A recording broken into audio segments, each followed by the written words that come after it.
John, get that common riffraff out of here before she pockets something. Mrs. Eleanor Beaumont's hand struck Amy hard across the face as three family members moved in. Alistair yanked her back by the scarf, sending her stumbling into the dessert table. Chocolate mousse splattered her dress as a tray of caviar crashed to the marble floor. Philippa Pippa Sterling kicked Amy's handbag, its contents spilling across the floor. God, look at that tacky imitation bag. Lord Charles Beaumont pointed his cane towards Amy's chest. Security, remove this creature at once. The Beaumont family formed a predatory circle around Amy while 200 wealthy guests raised their mobiles. Flashes erupted as Amy stood frozen, chocolate dripping from her fingers, surrounded by London's most powerful family. Her quiet dignity seemed utterly pathetic against their coordinated assault. Have you ever been so completely outnumbered that escape felt impossible? The Beaumonts moved like a pack of wolves that had tasted blood. Mrs. Beaumont stepped closer, her Cartier bracelet catching the light as she gestured dismissively. Alistair, call building security. This person clearly slipped in through the service entrance. On it, Mother. Alistair Beaumont held his phone high, taking pictures of Amy as if she were evidence at a crime scene. Look at that high street dress. I imagine it cost less than the wine we're drinking. Pippa's manicured finger danced across her screen, her 2.3 million Instagram followers joining the hunt. Going live from the V&A, everyone? We're catching a party crasher red-handed. Her voice was a confection of theatrical disgust. Honestly, you can practically smell the desperation. Lord Charles tapped his silver cane on the marble. In 30 years of politics, I've seen her exact type. They read about these events in the gossip columns and turn up thinking they belong. He leaned on his cane, studying Amy like a specimen. I wouldn't be surprised if she has a criminal record. The family had found their rhythm. They circled Amy slowly, each taking turns to deliver a cutting observation to their growing audience. And the shoes, Eleanor pointed. Primark? Or did she nick those as well? The hair extensions are just so obvious, Pippa giggled into her mobile. My followers are going absolutely mad. Sarah Chat LDN just commented, call the police, heart emoji, fire emoji. Alistair moved closer, his city instincts kicking in. Madam, my firms provide security for half of London. I know the cost of everything in this room. Your entire outfit wouldn't cover the tax on my watch. The museum's head of security, a retired Met commander, approached cautiously. He'd handled everything from art theft to celebrity meltdowns, but something about this felt different. Ladies and gentlemen, the host's voice boomed. 10 minutes until our auction closes. Final bids are now being accepted. Eleanor's eyes sharpened. Perfect. We need this sorted before the important part begins. She turned to the security chief. I've been on this museum's board for 30 years. Remove her. Pippa's live stream was exploding. 25,000 viewers and climbing. The comments were a feeding frenzy. OMG, she looks so guilty. Why haven't they grabbed her yet? Just throw her out. Check her pockets. Lord Charles played his political card. I have the Commissioner of the Metropolitan Police on speed dial. One call, and this becomes a case of aggravated trespass. His voice carried the easy authority of a man whose threats always landed. Amy stood in the middle of their attack, still dabbing at the chocolate on her dress. She reached into her simple black handbag for a tissue. As it opened, several items were briefly visible. A first-class boarding pass from Heathrow to Dubai, the corner of a titanium credit card, a phone screen showing 87 missed calls. Alistair pressed his advantage. Once word gets out about tonight, you'll never work in this city again. That's assuming she has a job to begin with, Eleanor added, her precision cruel. Pippa's followers were lapping it up. The viewer count hit 45,000. Everyone, she's just standing there, she narrated. It's like she doesn't even realize she's been caught, the sheer nerve of it. Amy's phone buzzed relentlessly. Bloomberg notifications, Reuters alerts. The screen lit up again and again. The museum director arrived, flushed from rushing across the building. What on earth is the problem here? Some woman's crashed our gala, Eleanor explained smoothly, hoping to network with her betters, I expect. Or lift a bit of jewelry during cocktails, Alistair added. The director looked deeply uncomfortable. Madam, he said to Amy, I'm afraid I must ask to see your invitation and some identification. Amy looked up. For the first time since being struck, she spoke. "I'd like to make a phone call, if I may." "Denied," the security chief said flatly. "You can call a solicitor from the station." Eleanor smiled. "You see, they always want to make a call once they're cornered." The crowd of guests grew. A forest of glowing screens pointed at Amy. Pippa's stream hit 60,000 viewers. Amy glanced at her watch. 8 minutes until the auction closed. The Beaumont family sensed victory. "Last chance," Lord Charles declared. "Leave under your own steam or we'll have you arrested." The museum floor was now their war room. "Alistair, get your corporate security here now," Eleanor commanded. "Pippa, keep this going viral. Charles, use your connections." Alistair stepped away. "Yes, Beaumont here. I need a full team at the V&A immediately. A trespass situation requiring resolution." Pippa narrated the takedown like a sporting event. "Right, everyone? We're at 75K viewers. This is absolutely mental." She angled her phone. "Security's about to drag her out. Should I follow to get the arrest on camera?" Lord Charles was on his own mobile. "Commissioner Charles Beaumont, I need a favor at the V&A. Priority response." "Yes, the same Charles who saw your budget approved last year." Amy stood in the chaos, methodically cleaning her dress. 6 minutes left. "Madam, please," the director pleaded. "These are some of our most valued patrons." "Precisely," Eleanor cut in. "We donate $50 million annually. Our family has supported this institution for 3 decades. She gestured at Amy.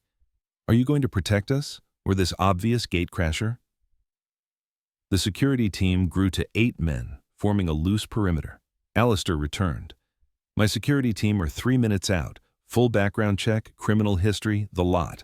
We'll know everything there is to know about you within the hour." "The Met's response is 5 minutes," said Lord Charles. "I may have implied it was a potential security threat. Better safe than sorry."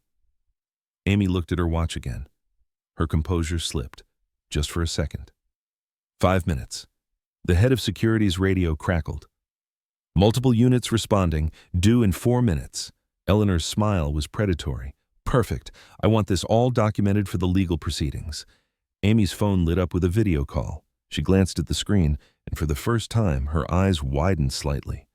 "Time's up," Lord Charles declared, pointing his cane. The security perimeter tightened. Alistair's corporate team entered the hall, professional and efficient, carrying restraints. Amy was completely surrounded. "Let this be a lesson," Eleanor announced to the room. "There are consequences when people forget their place." The crowd murmured its approval. Amy's phone rang again. She looked at the caller ID, took a breath, and held the screen out for the head of security to see. His expression dissolved. The color drained from his face. "Sir," he whispered to the director, "we have a problem. A very big problem." Pippa's live stream captured it all. 120,000 viewers watched the security chief transform into a man who'd seen a ghost. The director leaned in. His knees seemed to give way. "Oh my God," he breathed. "What is it?" Eleanor demanded. "What's on that phone? Just arrest her." But the security chief was already backing away, hands raised. The tide was turning. 3 minutes until the auction closes. Amy didn't say a word. She simply turned her phone so the room could see. The chief's radio clattered to the floor. "Stand down," he ordered into his sleeve. "All units, stand down. Repeat, stand down." The director looked faint. "Madam, we had no idea. Please, accept our most profound apologies." The screen showed her Forbes profile. Amelia Jones, net worth £3.2 billion. CEO, Orion Defence Systems. UK's largest private defence contractor. Below that, a text thread with the Secretary of State for Defence. "Amy, the MOD needs your decision on the 1.8B contract by midnight GMT. Situation is developing. Your input is vital, Chiefs of Staff. Committee meeting moved to 0800. Can you join? Defense package awaits your signature." Pippa's live stream went into meltdown. 150,000 viewers. The comments flew.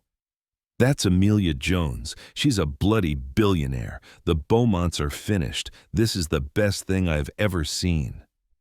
Alistair Beaumont read the screen, and his phone slipped from his suddenly nerveless grasp, shattering on the marble. That can't be right, he stammered. You just look so ordinary. Amy's voice was like quiet steel. I've always preferred substance over style, a concept that seems foreign to your family. Miss Jones, the museum chairman stuttered, appearing from thin air. I had no idea you were attending. Your foundation's gift was anonymous, and we— Lord Charles gripped his cane. Political instincts screamed at him. Defense contracts, party donations, his entire world all linked to this woman. But your dress is so simple, Eleanor whispered, her reality crumbling. Amy's other phone rang. The caller ID. Beaumont Holdings Board. Emergency session live. Below it, a list of missed calls. Alistair Beaumont, 23. Goldman Sachs Private 15. MOD Liaison Office 31. Bloomberg 8. Cobra 4. Amy declined the call from Beaumont Holdings with agonizing slowness. Your board has been trying to reach me for the last hour, she said calmly.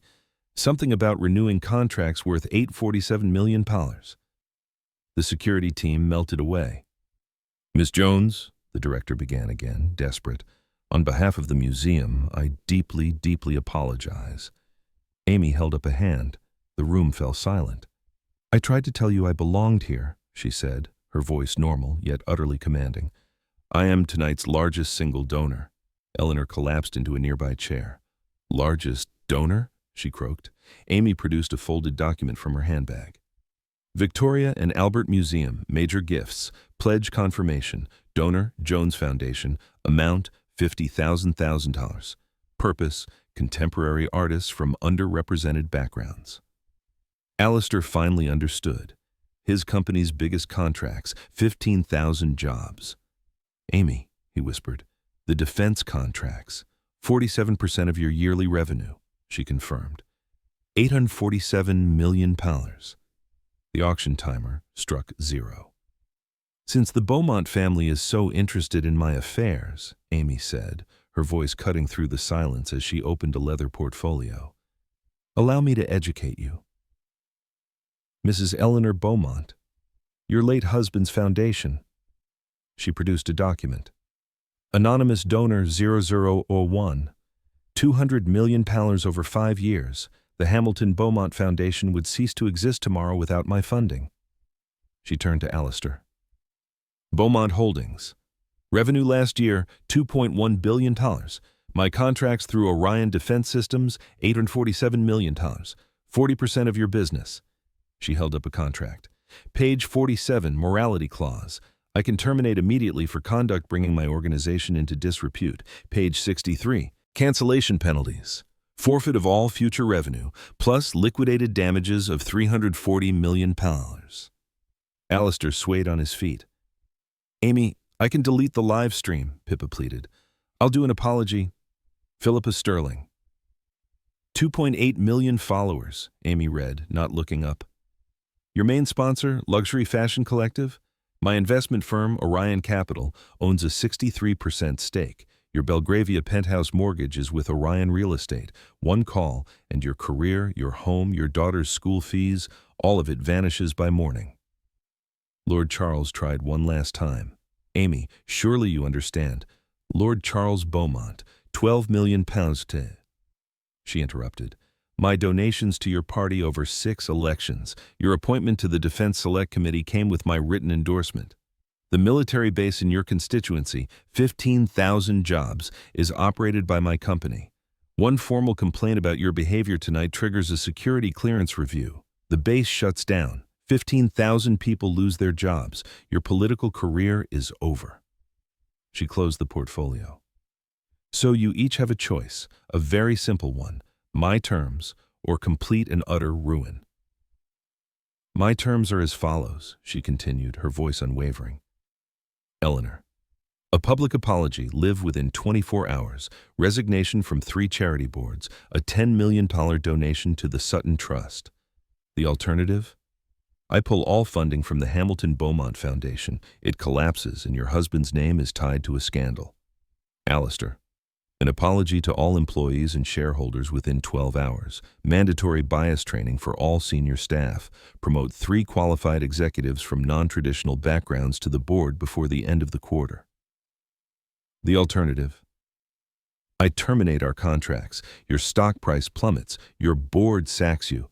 15,000 people are made redundant before Christmas. Pippa.